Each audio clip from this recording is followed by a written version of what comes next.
Она што од нас посебно се бара и сега се акцентираше, тоа е следењето на имотната состојба на судиите.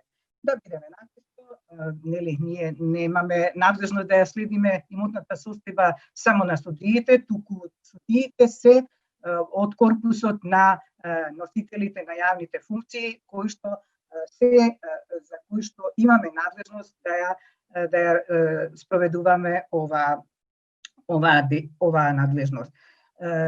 Тргнувајќи од тоа, можам само да навлезам малце по детално, тоа е дека ние сме обврзани секоја година да донесиме план, она што го спомнавте, програма за следење на имотната состојба на носителите на функциите. Имајќи предвид дека стануваше збор за една сензитивна сфера, тоа е судството, со се она што ни се случи малце пред тоа. Во 2020 година планот за следење на имотната состојба беше концентриран на следење на имотната состојба на председателите на основните и апелационите суди.